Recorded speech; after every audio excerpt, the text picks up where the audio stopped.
Hi hello నమస్తే welcome to our channel Anil ఒక pilot. మీ friends, time చూసారు కదా, 1 గంట 5 నిమిషాలు అవుతుంది. ఈ టైంలో వీడియోస్ చేసేటప్పుడు ఇట్లానే వాయిస్ అంతా మనంతా మారిపోయినట్టు వస్తుంటుంది.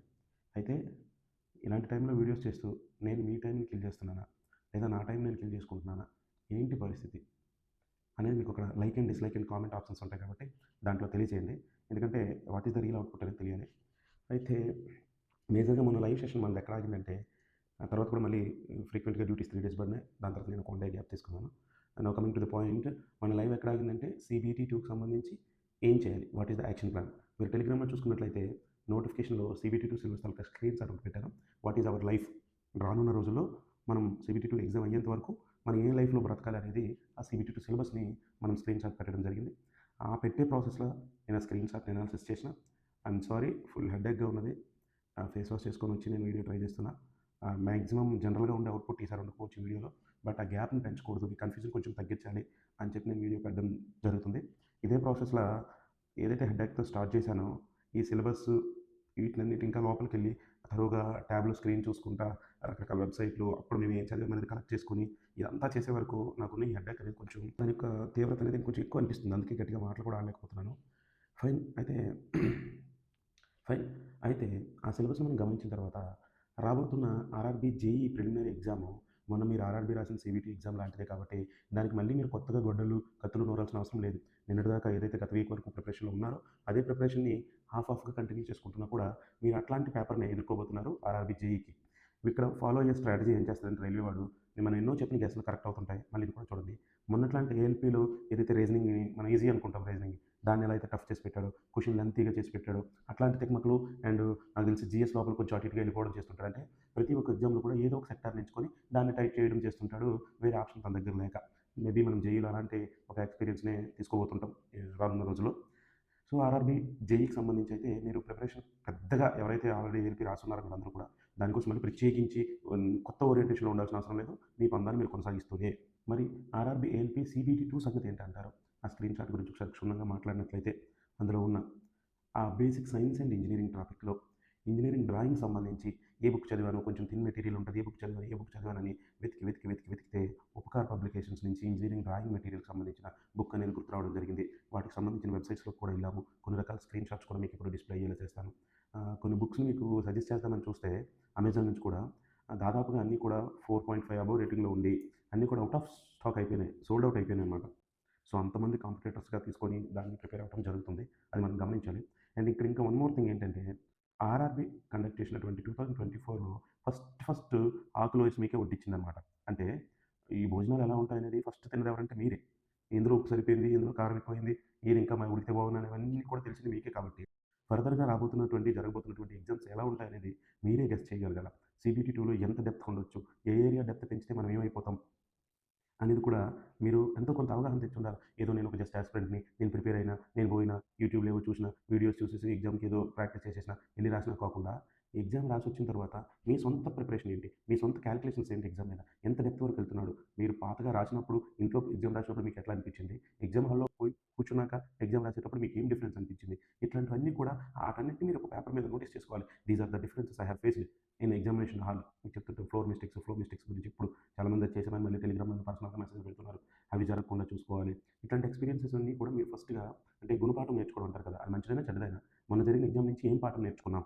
దాని తర్వాత ఇప్పుడు CBT 2లో పార్ట్ ఏకొచ్చే వరకు హిందీ వాళ్ళకి మెటీరియల్ ప్రీ డిఫైన్డ్ మెటీరియల్ ఉంటది వాళ్ళకి.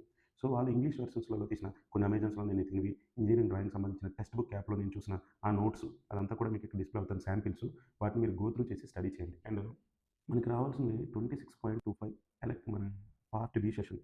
ఆ పార్ట్ ఇప్పటికే వీడియో బాగా లెంతీ అవుతుంది. But I'm not capable to carry this video further. Part బికి సంబంధించి ఏంటంటే, పార్ట్ బిలో మనకు రావాల్సిన 26.25 మార్క్స్ ఏవైతే 27 మార్క్స్ మనం అనుకుంటామో, ఆ మార్క్స్ రావాలంటే మీరు బేసిక్ ఫండమెంటల్స్ నుంచి వెళ్ళాలి. ఎప్పుడు చెప్తున్న బేసిక్ ఫండమెంటల్స్ అవి ఇంజినీరింగ్ ఫిజిక్స్‌లలో ఓకే. ఇంకొకటి పార్ట్ ఏలో మార్క్స్ అనేవి చాలా ఇంపార్టెంట్ కాబట్టి, పార్ట్ ఏలో మనం చూసినట్టుగా ఈ ఫిజిక్స్ ఉండదు. అంటే సింపుల్ ఫిజిక్స్ ఉండదు. ఇంజినీరింగ్ ఓరియెంటెడ్ ఫిజిక్స్ ఉంటది. అంటే ఫర్ ఎగ్జాంపుల్ సింపుల్ ఫిజిక్స్ అంటే ఏంటి? ఇంజినీరింగ్ ఓరియెంటెడ్ ఫిజిక్స్ అంటే ఏంటి? చిన్న లెక్క చూద్దాం. మనకు సింపుల్ ఫిజిక్స్‌లల్ల light, sound, waves, amplitude, wavelengths ఇలాంటి చిన్న చిన్న టెర్మినాలజీ వస్తది. ఇక్కడికొచ్చేసరికి S is equal to u t plus half a t square. అంటే మన వర్కు, ఎనర్జీ వీటి మీద వస్తుంటాయన్నమాట. అంటే ఇంజినీరింగ్ ఫిజిక్స్ అనేది ఇక్కడ ఇంట్రడ్యూస్ అవుతుంటది మీకు. అది ఫిజిక్సే, ఇది ఫిజిక్సే. But physics in daily life వేరు. మన కంటికి కనిపించే ఫిజిక్స్ ఏంటి, దాని వెనకాల ఉన్న ఫిజిక్స్ ఓరియెంటెడ్ ఫార్ములాస్ ఏంటనేది పార్ట్ వీలో వస్తుంటది. ఆ డిఫరెన్స్ కోసం నేను చాలా బుక్స్, ఈ వీడియో 10 నిమిషాలు ఏముంటదేమో. ఈ 10 నిమిషాల వీడియో కంటే ముందు దాదాపుగా ఒక 1 ½ అవర్ నేను కూర్చొని రకరకాల బుక్స్ చూసి మన అరిహంత్ పబ్లికేషన్ జేఈ బుక్ ఉంటది కదా! ఆ జేఈ బుక్ సీబీటీకి చూస్తుంటే అరే! సిలబస్ వేస్ట్ అవుతుంది. ఇంత డెప్త్ సిలబస్ అయితే మళ్ళీ మీరు కంప్లీట్ చేయడానికి కష్టమవుతదని. మీరు బెస్ట్ ఏం చేస్తారంటే ఆల్రెడీ ప్రిపరేషన్‌లో ఉన్నారు కాబట్టి మీరు ఎట్లాంటి కంగారు పెట్టుకోవద్దండి. మీరు క్లియర్ అవుతుంటది. ఏదైతే పర్టిక్యులర్‌గా ఆర్ఆర్‌బీ సీబీ2 స్టేజ్ 2 మీద ఏదైతే సిలబస్ ఉన్నదో, ఆ సిలబస్‌ని మెన్షన్ చేస్తే ఏదైనా బుక్ మార్కెట్‌లో ఉంటే తీసుకోండి. అట్లాంటి బుక్ ఐ సజెస్ట్ ఆహ్, 'ఉపకార్' ఒకటి నేను తీసుకున్నాం కదా! అప్పుడు అదొకటి గుర్తొచ్చింది లక్కీగా. నేను చదువుతూ పోతుంటే 'ఉపకార్' గుర్తొచ్చింది. 'ఉపకార్' గాని, కొన్ని కిరణ్ పబ్లికేషన్స్‌లో ఉన్నాయి. కిరణ్ పబ్లికేషన్స్‌లో కానీ అంటే ఏంటంటే మెయిన్ థీమ్ ఏంటంటే నోటిఫికేషన్‌లో మెన్షన్ చేసిన సిలబస్ ఏదైతే ఉందో, ఆ సిలబస్‌కి ఎక్స్‌క్లూజివ్‌గా ఒక బుక్ ఉన్నదా? చాలా బుక్స్‌లల్లా అంత సిలబస్ ఉన్నది. ఇంజినీరింగ్ డ్రాయింగ్‌కి సంబంధించి లేదు. ఆ ఇంజినీరింగ్ డ్రాయింగ్‌కి సంబంధించి టెక్స్ట్ బుక్ టైప్‌లో ఆ మెటీరియల్ ఉన్నది. ఆ మెటీరియల్ కూడా నేను చదివాను. అది ఒకసారి అది కూడా స్క్రోల్ పెడతాను చూడండి. ఆ పీడీఎఫ్ యెస్. ఇవి సిమిలర్‌గా ఉన్నాయిరా! ఇట్లాంటివి అడిగారు కదా! అని. ఇప్పుడు మనం కూడా నేను చెప్పాను ఏవైతే యాంగిల్స్ ఉన్నాయో, నెక్స్ట్ మన లైవ్‌లో కూడా మాట్లాడాను. లెటర్ సైజ్ ఏంటి, ఫాంట్ సైజ్ ఏంటి, ఇవన్నీ కూడా మాట్లాడితే, ఆ చిన్న స్క్రోలింగ్‌లో అవన్నీ ఎదురవుతూ ఉండడం జరిగింది. దాంతో పాటు ఆ పేపర్‌ని ముందు పెట్టుకుంటే నాకు ఇంకా యూజ్‌ఫుల్‌గా ఉండేది ఈజీగా మాట్లాడడానికి. సిలబస్‌లో చాలా టాపిక్స్ ఉన్నాయి డిస్కస్ చేయడానికి. సారీ. సో, ఇక్కడ మనకొచ్చేసి the board topics that are covered under the shell B engineering drawing. Engineering డ్రాయింగ్‌లో projections, views, what are the ఇంకొకటి ఇది ఎందుకు చూస్తున్నానో మీకు ఇప్పుడు చెప్తాను. వ్యూస్ గురించి వచ్చేటప్పుడు ఒక మనకి చెక్ పీస్‌లు కట్ చేసి ఉంటది. మీ అందరికి డ్రాయింగ్ తెలుసు కదా! దాన్ని ఒక ఫిగర్ ఇచ్చి what is the top view of this figure అని అడగడం చేసేటప్పుడు అట్లాంటి క్వెషన్స్ వస్తుంటాయి. నెక్స్ట్ వచ్చేసి డ్రాయింగ్ ఇన్‌స్ట్రుమెంట్స్. సూటబుల్ ఇన్‌స్ట్రుమెంట్ మీకు ఈ పీడీఎఫ్‌లో కూడా ఫస్ట్ ఇది టెక్స్ట్ బుక్‌లో ఉన్న పీడీఎఫ్ గురించి చదువుతున్నా. ఏదైనా మెటీరియల్ ఏదైనా బుక్‌లో చాలా బుక్స్ ఉన్నాయి. ఒకసారి అమెజాన్, ఫ్లిప్‌కార్ట్‌లో వెళ్ళండి. ఇంజినీరింగ్ డ్రాయింగ్ కూడా ఇంక్లూడ్ చేసిన బుక్స్ ఉన్నాయి. అందులో ఫుల్ ఫ్లెడ్జ్డ్ మెటీరియల్ ఏదైనా ఉన్నదా చూడండి. జామెట్రిక్ ఫిగర్స్, సింబాలిక్ రిప్రజెంటేషన్స్ ఇది కూడా ఇంపార్టెంట్. దాని తర్వాత ఫిజిక్స్‌కి వచ్చేసరికి యూనిట్స్ తెలుసు మనకి, మెజర్మెంట్స్ తెలుసు. ఇప్పుడు యాక్సలరేషన్‌కి mL/1T/-2 ఎట్లా అవుతుంది. దాని తర్వాత మాస్, వెయిట్ అండ్ డెన్సిటీకి సంబంధించిన వీటికి సంబంధించిన ఫార్ములాస్‌లోకి వెళ్తాడండి ఈసారి ఖచ్చితంగా. అంటే అన్ని ఈజీ క్వెషన్స్ ఉన్న ఒక టాపిక్ నుంచి 5 క్వెషన్‌లు ఉంటే 5 షిఫ్ట్‌లు అనుకుందాం ఫర్ ఎగ్జాంపుల్. 5 షిఫ్ట్‌లకి 5 క్వెషన్‌లు ఇస్తే అందులో 2 ఫార్ములా బేస్డ్. సౌండ్‌లో లాంబ్డా అని ఎంత అని అడగడం. దాని తర్వాత లైట్‌లో వేవ్ లెంగ్త్‌కి సంబంధించిన క్వెషన్స్ కూడా అది ఫార్ములా ఓరియెంటెడ్ క్వెషన్స్ అడగడం. వర్క్, పవర్ అండ్ ఎనర్జీ వాటి తాలూకా యూనిట్స్ ఏంటి? వాటి తాలూకా ఫార్ములాస్ ఏంటి? ఇవన్నీ మీరు తెలుసుకోవాలి. Speed and velocity. ఆహ్, హీట్ అండ్ హీట్ అండ్ టెంపరేచర్‌కి అప్పుడు కూడా పెద్దగా టచ్ చేయలేదు ఈ టాపిక్. చూద్దాం. బేసిక్ ఎలక్ట్రిక్‌కి సంబంధించి మీరు రెసిస్టర్సు అంటే ఇక్కడ మళ్ళీ ఎలక్ట్రికల్ అండ్ ఎలక్ట్రానిక్స్ వాళ్ళకి మీరు ఏవైతే basic electrical and electronics engineering చూస్తుంటారో ఆ టాపిక్స్ అన్నీ కూడా అక్కడ మీకు ఫెచ్చింగ్ కొంత. మెకానికల్ వాళ్ళకి ఈ టెంపరేచర్, హీట్ అండ్ టెంపరేచర్ ఎలా ఫెచ్చింగ్ అవుతుందో ఎలక్ట్రికల్ అండ్ ఎలక్ట్రానిక్స్ వాళ్ళకి ఇది ఫెచ్ అవుతుంది. ప్రతి ఒక్క బ్రాంచ్‌కి ఒక్కొక్కటి ఉంటుంది అలాగా. లివర్స్ అండ్ సింపుల్ మెకానిక్స్ అంటే నాకు అడిగిన బిట్, నేను చదివిన బిట్, మాకు అడిగిన బిట్ మీకు ఇప్పుడు చెప్తాను. మన హ్యాండ్ పంప్ ఉంటుంది కదండీ ఊర్లలో. హ్యాండ్ పంప్‌లో ఏ ప్లేస్‌లో మనం పట్టుకోగలిగితే దాన్ని తక్కువ ఫోర్స్ అప్లై చేస్తూ కూడా మనం వాటర్ రాబట్టడానికి ఉంటది. అది నేను విలేజ్ లెవెల్‌లో మీకు అది లైవ్ ఎగ్జాంపుల్‌లో మీకు హ్యాండ్ పంప్ అని చెప్తున్నా. ఎప్పుడైనా హ్యాండ్ పంప్ మనం పట్టుకునేటప్పుడు అంటే నేను అక్కడ డ్యూటీలో ఉండేటప్పుడు పీక్యూఆర్ఎస్ వర్క్‌కెళ్తే లంచ్ చేశాక నేను బాక్స్ కడుగుతుంటాను అక్కడ.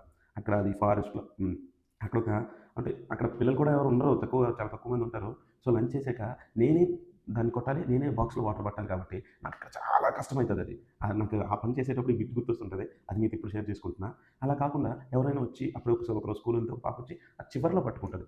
నేను ఇక్కడ పట్టుకుంటే నాకు ఈజీ యాక్షన్. అదే నేను ఇక్కడ పట్టుకుంటే ఆ పంప్ హ్యాండిల్‌ని చాలా కష్టంగా నేను ఆ లివర్ ఏదైతే ఉందో దాన్ని షిఫ్ట్ చేయడానికి ఎక్కువ నేను ఎఫర్ట్స్ పెట్టాల్సొస్తది. దాని మీద బలాన్ని ప్రయోగించాలి.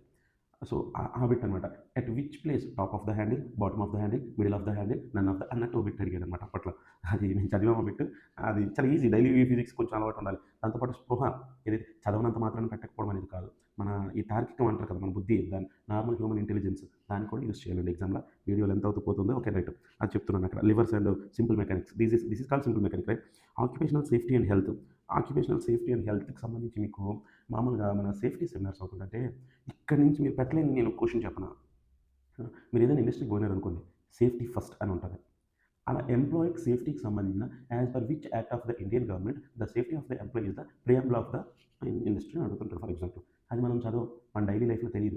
ఆ టాపిక్ నుంచి ఒకటి కంటే ఎక్కువ బిట్లు రాకూడదని కోరుకున్నా వాటిని మనం స్కిప్ కూడా చేసేద్దాం. ఇప్పుడు వాటి గురించి మనం తెలుసుకునేంత పెద్ద పనైతే చేయలేం. లక్కీగా ఏమి ఇచ్చాడు అనుకోండి, which of the following is the first thing అన్నాడు అనుకోండి, అందులో సేఫ్టీ ఉందనుకోండి, సేఫ్టీ ఇస్ ఫస్ట్ థింగ్. అలాంటివి ఇందాక చెప్పిన ఇంటెలిజెన్స్ ఉపయోగించి పెట్టగలం, కానీ వాటి కోసం మనం పీడిఎఫ్ చదువుకుంటూ కూర్చోలేము. అదైపోయిన తర్వాత environmental education and IT literacy. Environmental ఎడ్యుకేషన్లో మన పారిస్ ఒప్పందానికి సంబంధించి కానీ, ఈ బయోడిగ్రేడబుల్ వేస్టేజ్ ఏదైతే ఉన్నాయో వాటి గురించి కానీ, గ్లోబల్ వార్మింగ్స్ గురించి కానీ క్వశ్చన్స్ వచ్చే ఛాన్స్ ఉంటుంది.